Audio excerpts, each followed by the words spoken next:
के पवित्र भवन में परमेश्वर पिता की आराधना एक मन और एक चित्त से करने के लिए हम उपस्थित हो सके हैं। ये परमेश्वर पिता का बड़ा अनुग्रह है जो वो अपने पास हमको बुलाते हैं और हम परमेश्वर पिता की आराधना कर पाते हैं। आज की पवित्र आराधना के आरंभ में इन्वोकेशन के रूप में जो पवित्र धर्मशास्त्र का पाठ हमारे पासवान ने पढ़ा, रेवरेंड लॉरेंस दास जी ने भजन संहिता 91 जो परम प्रधान के छाया हुए स्थान में बैठा रहे वो सर्वशक्तिमान की छाया में ठिकाना पाएगा।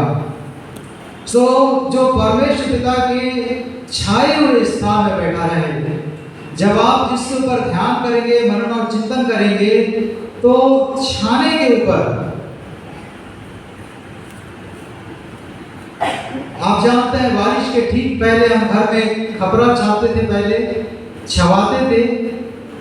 आज भी जब हम चर्च में आए तो मैंने देखा कि वेस्ट्री के सामने टाइल्स हैं, वो फिर से अच्छी रीति से लगाने के लिए है। वो क्यों? ताकि बारिश में हमारी सुरक्षा हो। परमेश्वर पिता सुरक्षा देने वाले हैं। परमेश्वर पिता की उपस्थिति हमें सुरक्षा देती है और इसलिए भजनकार अपने भजन में कहते हैं कि हे यहोवा, तेरे भवन की डेवड़ी पर खड़े रहना मेरे लिए और कहीं के 1000 दिनों से उत्तम है। कोई भी अच्छा समय आप परमेश्वर पिता के पवित्र भवन के बाहर कितना ही अच्छा समय आप व्यतीत करते हैं, उन सब से ज्यादा मूल्यवान और कीमती और अर्थपूर्ण और आशीषित और आपको फलवंत करने वाला समय यही वो समय है जब आप परमेश्वर पिता के पवित्र भवन में हैं। और इसी बात को राजा दाऊद बहुत ही अच्छी रीति से कहते हैं जब वो कहते हैं कि हे यरूशलेम। यरूशलेम से उनका तात्पर्य परमेश्वर पिता के पवित्र मंदिर से है, पवित्र भवन से है। और वो कह रहे हैं कि ये परमेश्वर, यदि मैं यरूशलेम को भूल जाऊं, हे यरूशलेम, यदि मैं तुझको भूल जाऊं तो मेरा दाहिना हाथ सूख जाए। कितनी बड़ी बात है। यदि मेरी उंगलियों में हलचल ना हो तो मैं तुरंत बिना विलंब किए मैं डॉक्टर के पास जाऊंगा या उसके लिए कुछ ना कुछ करूंगा। और यहाँ पे राजा दाऊद क्या कर रहे हैं कि यदि मैं परमेश्वर पिता आपको, आपके पवित्र भवन को यदि मैं भूल जाता हूं किसी भी रीति से, तो मेरा दाहिना हाथ सूख जाए और मेरी जीभ तालू से सट जाए। कितनी बड़ी बात है। परमेश्वर पिता का धन्यवाद हो कि परमेश्वर पिता हमें अपने पास बुलाते हैं। आप परमेश्वर पिता के पास आते हैं और ये समय जो परमेश्वर पिता ने दिया है वो कीमती है, वो अद्भुत है। और थोड़ी देर के लिए हम परमेश्वर पिता के पवित्र वचन पर, जिस वचन के संबंध में परमेश्वर पिता के पवित्र वचन में परमेश्वर पिता ने स्वयं कहकर दिया कि पवित्र धर्मशास्त्र परमेश्वर पिता की प्रेरणा से रचा गया। ये परमेश्वर पिता की प्रेरणा के द्वारा, परमेश्वर पिता के पवित्र आत्मा के द्वारा, उनके श्वास के द्वारा, उनकी अगुवाई के द्वारा हमको दिया गया है। क्यों दिया गया है? उपदेश के लिए, समझाने के लिए, सुधारने के लिए और धर्म की शिक्षा के लिए हमको लाभदायक बना है। और उसमें आगे लिखा है ताकि परमेश्वर पिता का जन सिद्ध बने और हर भले कार्य के लिए वो तत्पर हो जाए। और परमेश्वर पिता के जन कौन है? परमेश्वर पिता के जन आप हैं। परमेश्वर पिता के जन आप सब हैं। परमेश्वर पिता के जन पूरी कलीसिया है, विश्वास करने वालों की मंडली, वो परमेश्वर के जन है। जब हम पहला तीमुथियुस 3 और उसका 14 पद को आप पढ़ेंगे तो उसमें लिखा है कि यदि मेरे आने में विलंब हो जाए तो इस बात को जान कि परमेश्वर का घर जो परमेश्वर पिता की जीवन की कलीसिया है, ये कलीसिया सत्य का खंभा और नेव है। सत्य का खंभा, बगैर खंभे के क्या हम, बगैर पिलर के क्या हम एक मजबूत इमारत की कल्पना कर सकते हैं? बगैर सॉलिड और कंक्रीट फाउंडेशन के क्या हम एक मजबूत इमारत की कल्पना कर सकते हैं? सत्य कौन है? प्रभु यीशु मसीह है। ये उसी का खंभा, उसी की नेव। जान रख कि इसमें कैसा बर्ताव करना चाहिए। थोड़ी देर के लिए जो प्रारंभिक कलीसिया थी उसकी रोशनी में थोड़ी देर के लिए अभी हम या हमारी कलीसिया या मुझको आपको कैसा होना है उसको हम देखने का प्रयास करेंगे। प्रेरितों के काम की पुस्तक में से 5वें अध्याय में से आइए प्रार्थना करें। परमेश्वर पिता, हम आपके पास आते हैं, हम आपका धन्यवाद करते हैं, हम आपको महिमा देते हैं, क्योंकि आप ही महिमा के योग्य हैं, क्योंकि आप ही आदर के योग्य हैं, क्योंकि आप ही परम प्रधान हैं, क्योंकि आप ही सर्वश्रेष्ठ हैं। परमेश्वर पिता, ये आपका कितना बड़ा अनुग्रह है कि आप हम जैसों को अपनी संतान ठहराते हैं, कि आपने हमें अपने जन्म की उपमा से परमेश्वर पिता सम्मान दिया है। ये कितनी अद्भुत बात है, और उस बात की साख को बचाए रखने के लिए, बनाए रखने के लिए अपनी कलीसिया में, व्यक्तिगत जीवन में, परिवार में, समाज में आपका पवित्र आत्मा हमें बल दे और हमें ताकत दे। परमेश्वर पिता, तो अपने आप को आपके हाथों में सौंपते हैं और विनती करते हैं कि आपका पवित्र आत्मा आपके वचन को समझने के लिए, समझाने के लिए, अपने जीवन में प्रयास दिलाने के लिए हमें बल दे, ताकत दे। विनती उद्धार करता जीवित प्रभु यीशु मसीह के नाम से मांगते हैं, आमीन। पवित्र धर्मशास्त्र का पाठ हमारे मनन और चिंतन के लिए प्रेरितों के काम और उसके 5वें अध्याय 1 से 11 तक हमने पढ़ा। और आप सब जानते हैं कि प्रेरितों के काम की पुस्तक को लूका ने लिखा। लूका एक वैद्य था और उसने क्यों लिखा, इसके उद्देश्य को जानने के लिए आप लूका के पहले अध्याय और 1 का 2 पद को पढ़ेंगे तो आपको मिल जाएगा।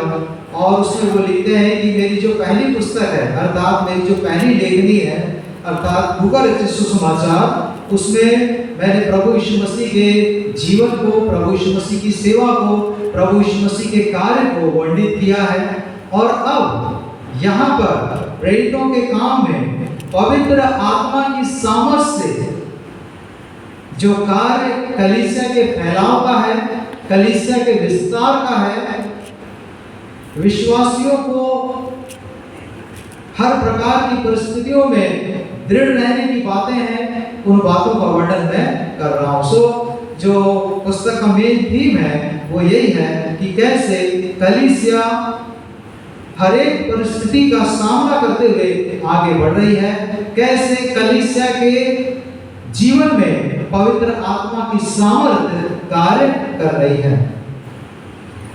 यदि हम बहुत ही संक्षिप्त में देखेंगे पहले अध्याय में, तो आप सब जानते हैं प्रभु यीशु मसीह के उठा लिए जाने के बाद सब चेले और कई स्त्रियां, जिनमें मरियम भी थी, वो एक जगह पर एकत्रित हैं और वो प्रार्थना में लगे रहे हैं। और यह छोटा झुंड जो लगभग 120 का था, 120 लोग इसमें थे, और इसमें मत्तियाह को भी एक प्रेरित के रूप में चुन लिया गया। जब हम दूसरे अध्याय में आते हैं तो आप सब जानते हैं कि पेंतेकोस्त के दिन ये सब पवित्र आत्मा की सामर्थ से भर जाते हैं। पेंतेकोस्त के दिन प्रेरित पतरस पवित्र आत्मा की सामर्थ से प्रचार करते हैं और वो कहते हैं कि जिस यीशु को तुमने क्रूस पर चढ़ाया उसे परमेश्वर पिता ने प्रभु और मसीह ठहराया है। और जब लोग उस प्रचार को सुनते हैं, उन बातों को सुनते हैं, तो वे कहते हैं कि हम क्या करें। और पतरस उनसे कहते हैं कि मन फिराओ, रिपेंट, मन फिराओ, और तुम में से हर एक अपने अपने पापों की क्षमा के लिए प्रभु यीशु मसीह के नाम से बपतिस्मा ले। जब आप और मैं इसके आगे में आते हैं तो पाएंगे कि उस दिन लगभग 3000 उनमें मिल गए। पहले 120 थे, फिर उसके बाद हम यहाँ 3000 पाते हैं। और अब ये सब प्रेरितों से शिक्षा पाने के लिए, संगति सहभागिता रखने के लिए, रोटी तोड़ने में और प्रार्थना करने में, ये सब क्या है? लवलीन है। और इसके अंत में लिखा है कि जो उद्धार पाते थे उनको प्रभु उनमें मिला देता था। और जब तीसरे अध्याय में हम आएंगे तो पाते हैं कि पतरस और यूहन्ना एक जन्म के लंगड़े को ठीक करते हैं। सब लोग उनके पास जमा होते हैं, फिर पतरस उन्हें उपदेश देते हैं। और तीन प्रेरितों के काम 3 उसका 19वें पद में वो कहते हैं कि इसलिए मन फिराओ और लौट आओ कि तुम्हारे पाप मिटा दिए जाएं। मन फिराओ और लौट आओ। और जब आप और मैं चौथे अध्याय में आएंगे तो पाएंगे कि अब स्थिति बदल रही है।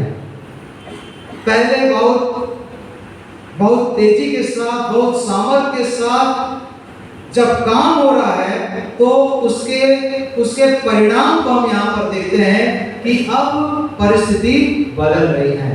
अब सताव चालू हो गया है। पतरस और यूहन्ना अब कहाँ पहुंच गए? अब वो बंदीगृह में पहुंच गए हैं। बंदीगृह में पहुंच गए, उनको धमकाया गया, वहां पर एक दिन रखा गया, फिर धमकाया गया, फिर उसके बाद उनको छोड़ दिया गया। आप जानते हैं क्योंकि उन लोग डर रहे थे कि नहीं, अरे जिसको इन्होंने ठीक किया है वो छोटा बच्चा नहीं है, 40 साल उसने दिया है, लगभग 40 वर्ष का व्यक्ति था, उसको उन्होंने ठीक किया है। और इसलिए वो ये कहते हैं कि नहीं, एक काम करो, इस नाम से किसी बात का प्रचार मत करो, प्रभु यीशु मसीह के नाम से प्रचार मत करो और तुम लोग जाओ। उनको धमकी देकर, नहीं तो तुम्हारे लिए ठीक नहीं होगा। और आप पढ़ते हैं जब उन्हें छोड़ दिया गया तो वे अपने लोगों के बीच में आए, परमेश्वर पिता की स्तुति की, उन्होंने प्रार्थना की और वो स्थान हिल गया। वे सब पवित्र आत्मा से परिपूर्ण हो गए और परमेश्वर का वचन हियाव के साथ वो सुनाते रहे। और उसके बाद 32वें पद से बल्कि 33वें पद से यदि हम आगे पढ़ेंगे, 33 में लिखा है, और प्रेरित बड़ी सामर्थ से प्रभु यीशु के जी उठने की गवाही देते रहे और उन सब पर बड़ा अनुग्रह था। बड़ी सामर्थ, ग्रेट पावर, बड़ा अनुग्रह, ग्रेट ग्रेस, बड़ी सामर्थ थी। अद्भुत चिन्ह हो रहे थे लोगों में। प्रभु यीशु मसीह के संदेश का प्रचार और प्रसार बहुत ही प्रभावी तरीके से किया जा रहा है। और यहाँ पे बड़ा अनुग्रह हो रहा है कि लोग धाराओं की माने कलीसिया में आते जा रहे हैं। बहुत ज्यादा संख्या में लोग आ रहे हैं। और उसके बाद जब हम आगे बढ़ते हैं, बल्कि 34वें पद से उनमें कोई भी दरिद्र न था, बल्कि 32वें पद से पढ़ दीजिए।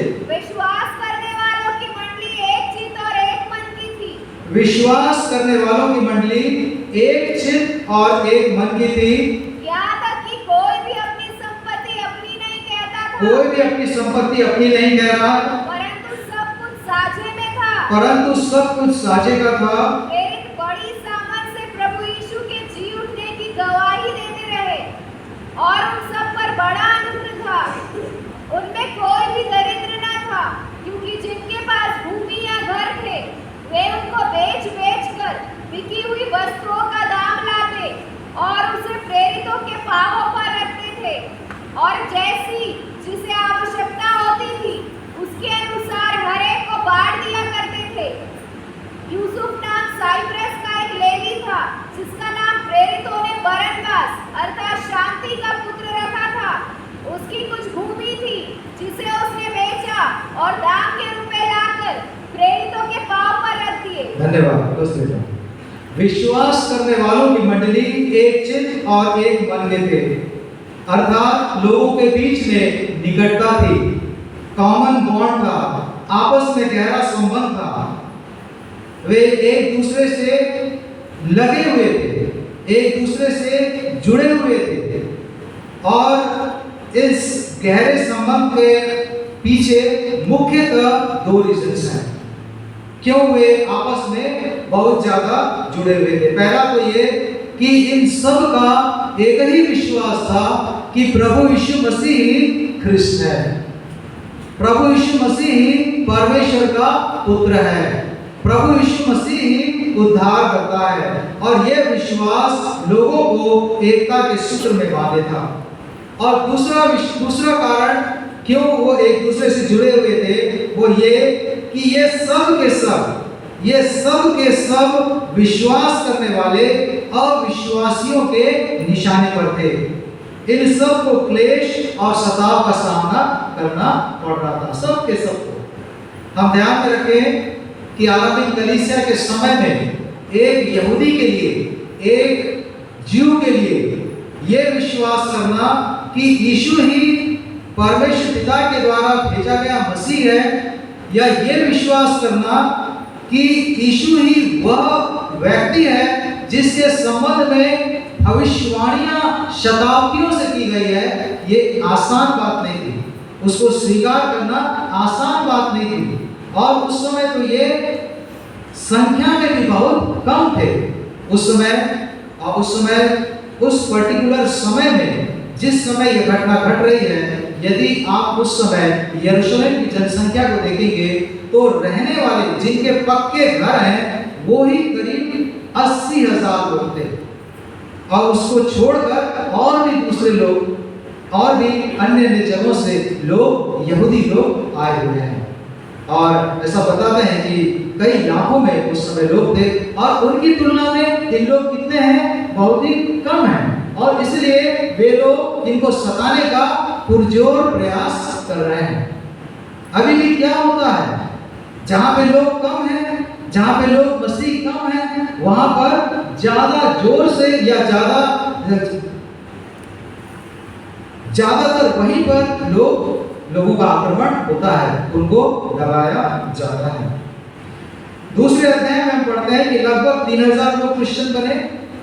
चौथे अध्याय उसके चौथे पद को आप पढ़ेंगे तो वहां लिखे हैं लगभग 5,000, 5 3 8। यदि मोटे तौर पर 10,000 भी ले लेते हैं तो ये लोग संख्या में कम हैं, और इसलिए भी इन्हें सताव का सामना करना पड़ रहा है। किंतु जितने विश्वासी सताए जा रहे थे, ये सताव होने के बावजूद भी आपस में एक थे। ये उस समय की कलीसिया का एक महत्वपूर्ण गुण था कि वे आपस में एक थे। इसमें लिखा है वे एक मन एक चित्त, और इसलिए कि वे एक मन के थे, इसलिए कि वे एक चित्त के थे, कलीसिया विरोध के बावजूद भी, सताव के बावजूद भी, प्रताड़नाओं के बावजूद भी, दबाव के बावजूद भी बढ़ती जा रही है। क्यों? क्योंकि एक मन और एक चित्त के साथ वे एक दूसरे की सुधि भी ले रहे हैं। 34वां और 35वां पद हमको इस बात को बताता है कि वे एक मन के हैं, एक चित्त के हैं, और एक दूसरे की सुधि ले रहे हैं। एक मन एक चित्त के साथ वे आराधना कर रहे हैं, एक मन और एक चित्त के साथ प्रेरितों से शिक्षा प्राप्त कर रहे हैं, एक मन और एक चित्त के साथ वे संगति रख रहे हैं, एक मन और एक चित्त के साथ वे रोटी तोड़ रहे हैं, एक मन और एक चित्त के साथ वे प्रार्थना कर रहे हैं, एक मन और एक चित्त के साथ वे आराधना कर रहे हैं, अपने जीवन को प्रभु के चरणों पर रख रहे हैं। और उसमें लिखा है उसमें कोई भी दरिद्र नहीं था, क्योंकि इस संकट के समय में जिनके पास था वे स्वेच्छा के साथ, बगैर किसी दबाव के, बगैर किसी कमांड के, बगैर किसी आज्ञा के, वो लोगों की आवश्यकता की पूर्ति कर रहे थे, मदद कर रहे थे। अभी भी इस समय भी आप में से कितने हैं जो बहुत ही खुशी के साथ, स्वेच्छा के साथ, वे लोग जो भी सताए जाते हैं, जो लोग सताए जा रहे हैं, आप उनकी आवश्यकताओं की पूर्ति करते हैं कि उनका भला हो, कि उनकी मदद हो, वे संभल जाए और संकट की घड़ी में सर्वाइव करें, और उसके बाद फिर से मेहनत करें और फिर से परिश्रम करें। पवित्र बाइबल एक बात स्पष्ट है, आप सब, ये बहुत अच्छी बात है कि आप सब अध्ययन करने वाले हैं। किसी भी रीति से सोशलिज्म, किसी भी रीति से कम्युनिज्म इसको सपोर्ट नहीं करती। वो समय जब एक व्यक्ति तकलीफ में है, परेशानी में है, कठिनाई में है, उस समय उसको सपोर्ट कर रहा है। इसका ये मतलब है कि जब वो ठीक हो जाता है तो उसको मेहनत करना है, उसको परिश्रम करना है। यदि हम दूसरा थिस्सलुनीकियों 3:10 को पढ़ें, क्योंकि जब हम तुम्हारे यहाँ थे तब भी यह आज्ञा तुम्हें देते थे कि यदि कोई काम करना न चाहे तो खाने भी न पाए। क्योंकि पवित्र धर्मशास्त्र स्पष्ट शिक्षा देती है कि यदि कोई काम नहीं करना चाह रहा है तो उसको खाने का भी अधिकार नहीं है। कई जगह इससे पहले और भी कई जगह प्रभु के अनुग्रह से जब हम सेवा करते थे तो कई जगह ये अक्सर ये शिकायत होती थी, आके बोलते थे कि पास साहब ये जो है काम के समय नहीं दिखता है, खाने के समय लेकिन आ जाता है। वो अलग बात है कि अभी ऐसा फोन करके भी बुला लेते होंगे, लेकिन पहले के समय मैंने ऐसा होता था। कई लोगों मैंने ये उनकी विशेषता थी और इसमें वचन में लिखा है यदि कोई काम नहीं कर रहा है तो उसको खाना भी नहीं चाहिए। नीति वचन 12:11, नीति वचन 12:11,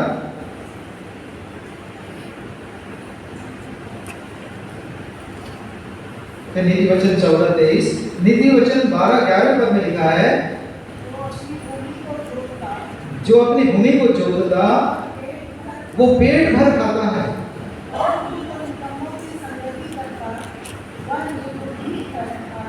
जो अपनी भूमि को जोतता है अर्थात जो मेहनत मशक्कत करता है वो पेट भर खाएगा, लेकिन जो निकम्मों की संगति करेगा, जिनको कोई काम नहीं है सिर्फ रील चलाते हैं, जो उनकी संगति करेगा वो, उसमें लिखा है वो निर्बुद्धि ठहरेगा।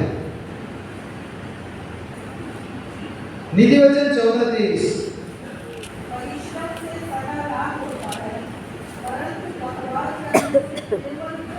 परिश्रम से सदा लाभ होता है। आप जानते हैं जो व्यक्ति मेहनत करते हैं, जो व्यक्ति परिश्रम करते हैं, उससे उनको लाभ ही होता है।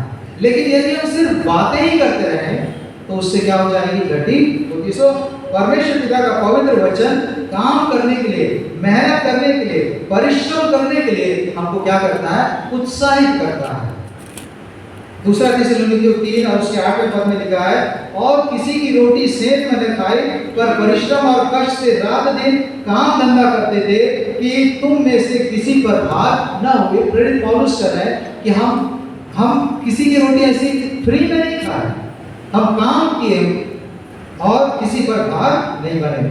सो पवित्र बाइबल मेहनत और परिश्रम करने पर बल देती है और हम सबको, अपनी कलीसिया को उत्साहित करती है कि हम काम करें। हर एक सदस्य को अपना काम करने की आवश्यकता है। फिर चौथे अध्याय के अंत में हम एक व्यक्ति के बारे में पढ़ते हैं जिसका नाम यूसुफ है, जिसका नाम प्रेरितों ने बरनबास रखा, सन ऑफ एनकरेजमेंट, शांति का पुत्र रखा। और वो कहाँ का है, उब्रुस का है। और वो महत्वपूर्ण बात यह है कि वो लेवी है। लेवी कौन थे आप सब जानते हैं, 12 गोत्रों में से एक गोत्र लेवी का है। राशिद भैया लेवी को देखना। और परमेश्वर के पवित्र तंबू और मंदिर में ये सेवा करने वाले चुने हुए लोग हैं। इनके काम के संबंध में आप गिनती 3, 5 से 10 पढ़ सकते हैं। आप नोट करके रख सकते हैं, गिनती 3, 5 से 10। और विशेष रूप से लेकिन मैं चाहूंगा कि हम पढ़ें व्यवस्था विवरण 10:9, व्यवस्था विवरण 10:9।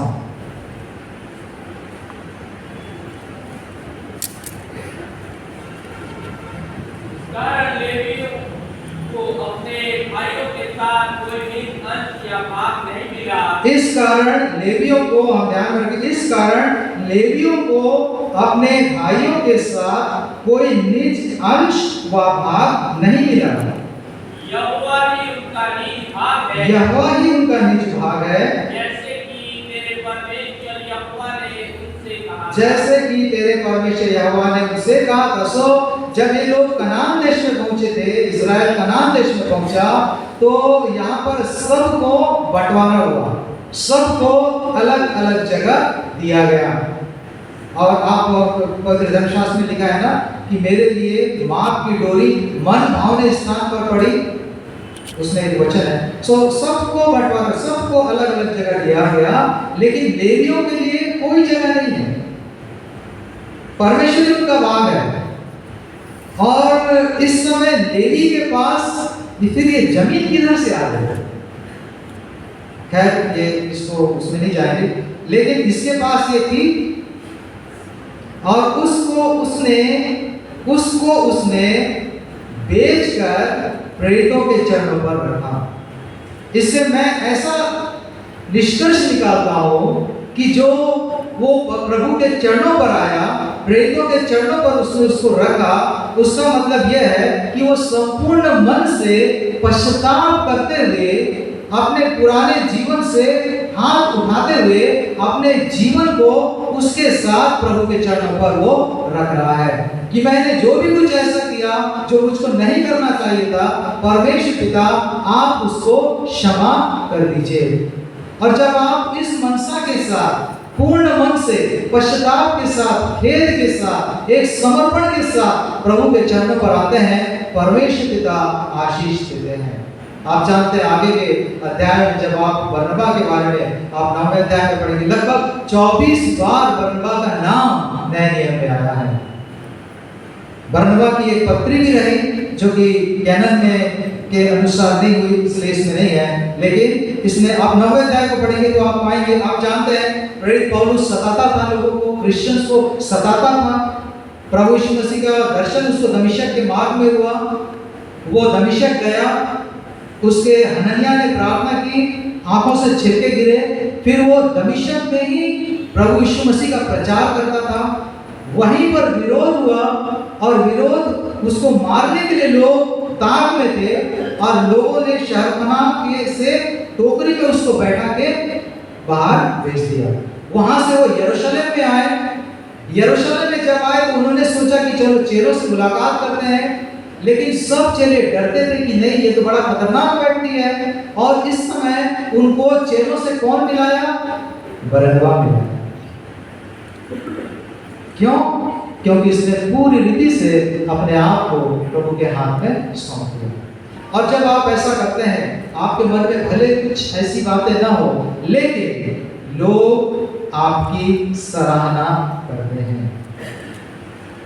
जब आप संपूर्ण मन से प्रभु के चरणों पर आते हैं, अपने आप लोग आपकी सराहना करते हैं। तो लेकिन उसके बाद और यहाँ पे लिखा है, और जब आप अंग्रेजी में उसको पढ़ेंगे तो उसमें एंड नहीं बल्कि बट लिखा है। बट मतलब एक कॉन्ट्रास्ट। इसके पहले ऐसा था लेकिन अब एकदम उल्टा हो रहा है। इससे पहले अभी हमने बरनबा के बारे में देखा कि बरनबा कितना मन का सीधा था, लेकिन अब एकदम उल्टा हो रहा है। हनन्याह और सफीरा, हनन्याह का अर्थ अनुग्रह और सफीरा सुंदरता, आप जानते हैं सब। वे दोनों, ये दोनों प्रभु के पास आते हैं, जो कुछ उनका था उसको वो लेकर आते हैं। और आप सब जानते हैं, इसमें बहुत ज़्यादा उसमें नहीं जाएंगे, लेकिन इतना बता दो कि वे जो प्रभु के पास या प्रेरितों के चरणों में भेंट लेकर आ रहे हैं, वो क्या कर रहे हैं? दिखावा कर रहे हैं। वो अपने आप को धर्मी दिखा रहे हैं। उनका नाम उनके चरित्र के साथ मेल नहीं खा रहा है। उन्होंने अपनी भूमि बेची, लेकिन कुछ अपने पास रख लिया और ऐसा शो कर रहे हैं जैसे कि उन्होंने सब कुछ दे दिया है। बेचने के लिए उनको किसी ने नहीं बोला था। बेचने के पहले उन्हीं की थी, बेचने के बाद वो राशि भी उन्हीं की थी, लेकिन इसलिए कि लोगों की दृष्टि में लोग उनकी बड़ाई करें, लोग उनकी सराहना करें, लोग उनको नाम को लें, वो कुछ लाकर रखते हैं और ऐसा शो करते हैं जैसे कि उन्होंने सब कुछ दे दिया है। कलीसिया में भी दो प्रकार के लोग पाए जाते हैं।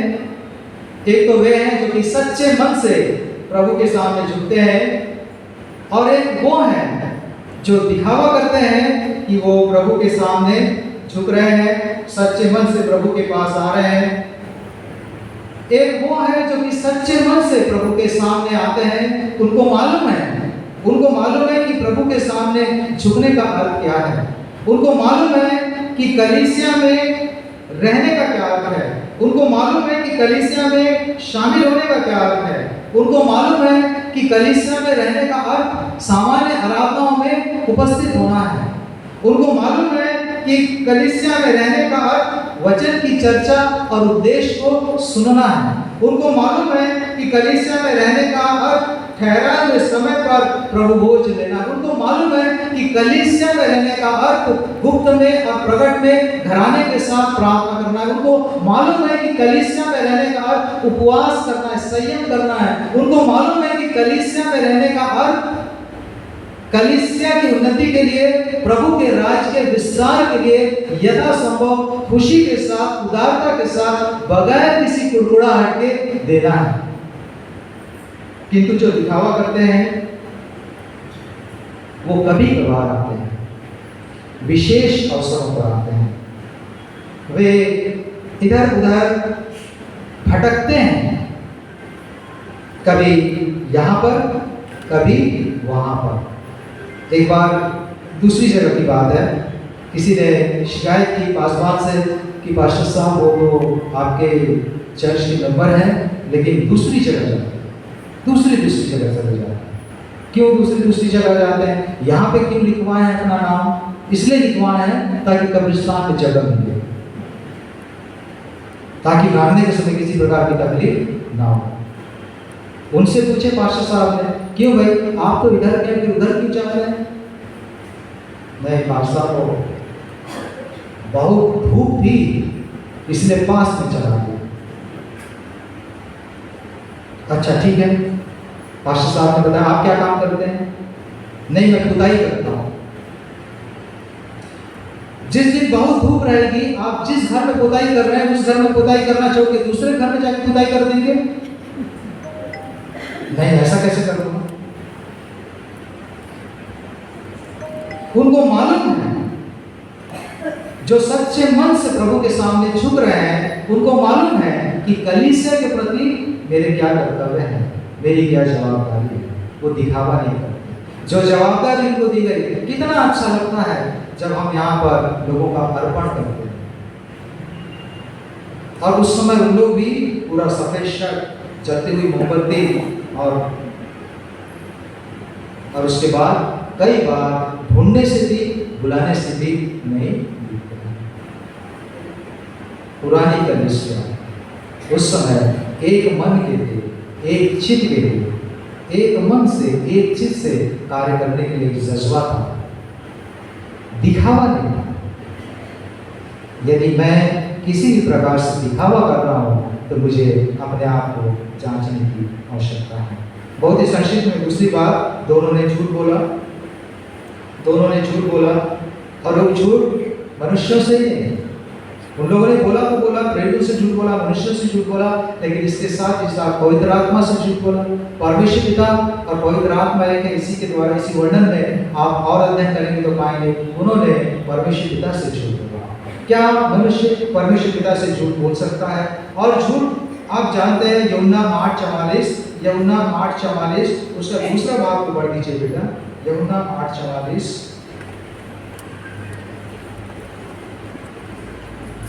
क्योंकि सत्य उसमें है ही नहीं। जब वह झूठ बोलता तो अपने स्वभाव ही से बोलता है, क्योंकि वह झूठा है, वरन झूठ का पिता है। ये शैतान के लिए है। और आप जानते हैं कि झूठ बोलना शैतान का स्वभाव है। पवित्र धर्मशास्त्र इस बात को प्रकट करती है। उसने झूठ बोला, उत्पत्ति 3:4 में आप पढ़ते हैं, उसने झूठ बोला। उस झूठ पर उन्होंने विश्वास किया और आदम और हवा जब विश्वास किया उसके झूठ पर, तो वे मृत्यु की अधीनता में आ गए। चाहे वो शारीरिक मृत्यु हो, नैतिक मृत्यु हो, आत्मिक मृत्यु हो, अनंत मृत्यु हो, उसकी अधीनता में आ गए। दूसरे राजा में आप गेहजी के बारे में पढ़ते हैं, उसने झूठ बोला और झूठ बोलने के कारण पूरा का पूरा कोड, नामान का कोड उसके ऊपर आ गया। कैन के बारे में हम पढ़ते हैं कि कैन ने झूठ बोला और उसके कारण उसको श्राप मिला कि तू कितनी भी मेहनत करेगा लेकिन भूमि की पूरी उपज तुझको नहीं मिलेगी, पृथ्वी पर तू भगोड़ा ठहरेगा। झूठ का न सिर्फ झूठ बोलना, परमेश्वर पिता के वचन को बहुत से रेफरेंस है जिसमें झूठ बोलने वाली जीभ से परमेश्वर पिता को घृणा है, झूठी साक्षी से परमेश्वर पिता को घृणा है, झूठ न सिर्फ झूठ बोलने से, लेकिन इस बात को भी हम ध्यान रखें, झूठ लिखने से भी। कई बार कई जगह मैंने कई ऐसे रिपोर्ट्स को पढ़ा है कि जो टारगेट को दिखाने के लिए कि टारगेट पूरा हो गया है, ताकि उतना पैसा उस संस्था में आ जाए, तो झूठ लिखा जाता है। पवित्र बाइबल, परमेश्वर का वचन, कलीसिया के क्रियाकलापों में इसका कोई स्थान नहीं है। तीसरी और अंतिम बात जिसके साथ हम समाप्त करेंगे, और वो है परमेश्वर का भय। और इसमें लिखा है कि जब जो लोग थे, आजू बाजू जो लोग थे, वो सब उन सबों के ऊपर भय छा गया। जब ये दोनों के दोनों मर गए, तब जो लोग थे उनके ऊपर भय छा गया। ये उस प्रकार का भय नहीं है जिस प्रकार का भय एक क्रिमिनल को जेल या पुलिस से लगता है। इस भय में आदर है, इस भय में सम्मान है, इस भय में श्रद्धा है कि कहीं मेरी बातों से, कि कहीं मेरे कार्यों से परमेश्वर पिता अप्रसन्न न हो जाए, परमेश्वर पिता को ठेस न पहुंच जाए। और ये डर कलीसिया में होना आवश्यक है। ये भय, इस प्रकार का भय कलीसिया में होना आवश्यक है। और कई बातों के साथ कलीसिया को आज मैं सोचता हूँ कि परमेश्वर पिता के इस डर की आवश्यकता है। नीति वचन 16:6, नीति वचन 16:6। अधर्म का प्रायश्चित कृपा और सच्चाई से होता है, और यहोवा के भय मानने के द्वारा मनुष्य बुराई करने से बच जाते हैं। यहोवा के भय मानने से मनुष्य बुराई करने से बच जाता है। यहोवा का भय मानने से, किसी व्यक्ति के भय मानने से, बुराई करने से नहीं बचेंगे। लेकिन यदि हम यहोवा का भय मानेंगे, यदि कलीसिया यहोवा का भय मानेगी, तो बुराई करने से बच जाएगी। और उसके बहुत बड़ी आशीषें हैं। प्रकाशित वाक्य 14, 27, 19, 23 में वो लिखा है। और उन बातों को भी आप ध्यान रख सकते हैं। और जो प्रमुख और महत्वपूर्ण बात जो इस समय में जिसके साथ मैं समाप्त करना चाहूँगा, वो यही है कि जब हम कलीसिया में हैं, जब परमेश्वर पिता ने हमको कलीसिया में रखा है, तो यथासंभव हम कोशिश करें कि हम दिखावा न करें। यथासंभव हम कोशिश करें कि हम झूठ न बोलें, झूठ न लिखें। यथासंभव हम कोशिश करें कि परमेश्वर पिता का भय हमारे जीवन में हो।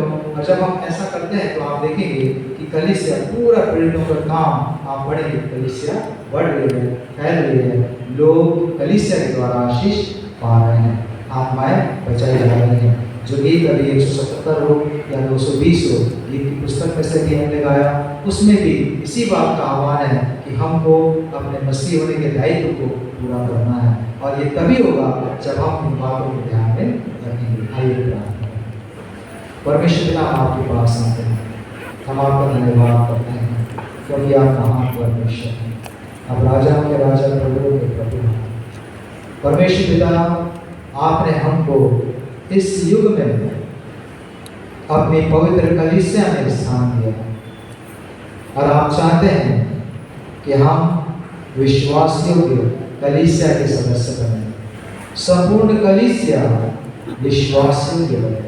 और ऐसा बनने के लिए जब हम आपके पास आते हैं, परमेश्वर पिता, हमारी प्रार्थना और विनती है, हमारे सब पापों को, चाहे वो दिखावे का हो, चाहे वो झूठ का हो, चाहे वो आपके प्रति झूठे भय का हो, आप दया करके माफ कर दीजिए। और सच्चे मन से, हृदय की सच्चाई के साथ, वास्तविकता में, आपके भय में, आपके पास बने रहने के लिए आपका पवित्र आत्मा हमारी सहायता करें। अपने आप को आपके हाथ में सौंपते, बेनती प्रभु यीशु मसीह के नाम से।